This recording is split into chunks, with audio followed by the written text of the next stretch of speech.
Sabe, existe um tipo de comportamento, uma mentalidade mesmo, que é como se fosse um muro impedindo a prosperidade na vida de alguém.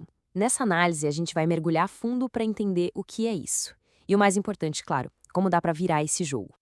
No fim das contas, tudo se resume a uma escolha fundamental sobre a história que se conta da própria vida. A pessoa se vê como protagonista, sabe, alguém que pega o leme e muda o rumo da história, ou se vê como vítima, alguém que fica à mercê do que acontece ao redor. É exatamente aqui que a gente vê a divisão. De um lado, tem a narrativa da possibilidade, que é toda sobre o que pode ser feito, é sobre assumir o controle. Do outro lado, a narrativa da impossibilidade, que foca no que não pode ser feito, na culpa, nas circunstâncias. Esse é o grande conflito que a gente vai explorar agora. Para a gente entender bem o peso dessa mentalidade de vítima, vamos olhar para uma história muito poderosa.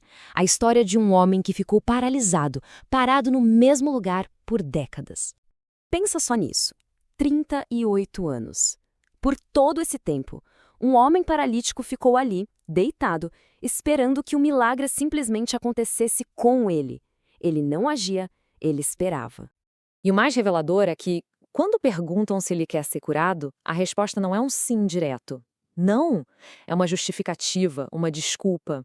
É a mais pura narrativa da impossibilidade. A culpa é sempre do outro. E a resposta que ele recebe é um corte seco nessa desculpa. Não é um coitadinho, é uma ordem, um comando direto para a ação. Levante-se, pegue o que é seu e ande. É a troca da passividade pela autorresponsabilidade. E aqui está o ponto central. Essa mentalidade não é nem um pouco inofensiva. Pelo contrário, ela cria um verdadeiro ciclo vicioso. Olha só, primeiro, a pessoa passa a depender dos outros. Depois, isso gera um sentimento de impotência, de não ter controle e, claro, alimenta um ressentimento por quem supostamente não ajuda. O resultado? A vida se torna pesada, opressora. É uma armadilha. Mas, tá, de onde vem essa necessidade de se ver como vítima? A raiz do problema parece ser algo ainda mais profundo, sabe? Uma insatisfação que se torna crônica. E tem outra história que ilustra isso perfeitamente. É impressionante.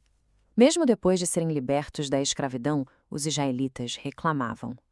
Eles criaram uma memória falsa, uma versão romantizada do passado, e ignoravam completamente a promessa do futuro.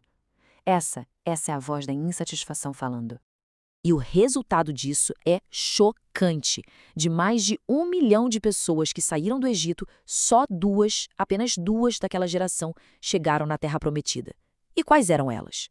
As únicas duas que não murmuraram, que não reclamaram. Então, essa tal murmuração não é só um mau humor passageiro. É definida aqui como uma doença de comportamento. Um estado de queixa que cega a pessoa para as coisas boas, para as possibilidades, e aprende num deserto que ela mesma criou. Um deserto de estagnação. Ok, o problema ficou bem claro, né? Mas e a saída? Como se escapa desse deserto? A solução, na verdade, se resume a um único e poderoso princípio: a autorresponsabilidade. Vamos voltar rapidinho àquele homem paralisado. Será que ele era 100% impotente? Será que não havia absolutamente nada que ele pudesse ter feito? A proposta aqui é repensar essa impotência. E essa ilustração é simplesmente brilhante. Autorresponsabilidade não é sobre ter superpoderes, é sobre o que se pode fazer com o que se tem. Ele poderia, por exemplo, ter se arrastado para mais perto, poderia ter ficado atento ao primeiro movimento da água e, na primeira chance, na primeira bolha, rolar para dentro. São os pequenos passos estratégicos que fazem toda a diferença. E aqui está a essência da solução. É uma mudança de chave. É parar de olhar para trás e culpar o que já foi, ou culpar os outros, e focar toda a energia em uma única pergunta: o que eu posso fazer agora? Certo. Então, como é que se fortalece esse músculo da autorresponsabilidade no dia a dia? Pois é, existe um antídoto bem claro para o veneno da insatisfação crônica. O ataque mais direto, a arma mais poderosa contra o hábito de reclamar, é a prática consciente, intencional da gratidão. O autor do material que a gente está analisando chega a compartilhar uma prática pessoal, a de listar mais de 200 motivos pelos quais ser grato. E não é por coisas extraordinárias, não. É pelo básico: saúde, família, o fato de estar vivo. E para fechar, fica aqui um exercício bem prático, uma espécie de autoavaliação. É simples, olha só. O primeiro passo é identificar quais são os principais pontos de queixa, de insatisfação.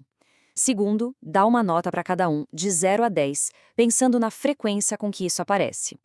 E o resultado dessa conta? Bom, ele vai mostrar o tamanho exato desse deserto pessoal. E é com essa pergunta que a gente encerra, uma reflexão que fica, que ecoa, muito depois que essa análise termina. Afinal, qual é o tamanho do deserto que cada um está talvez construindo para si mesmo?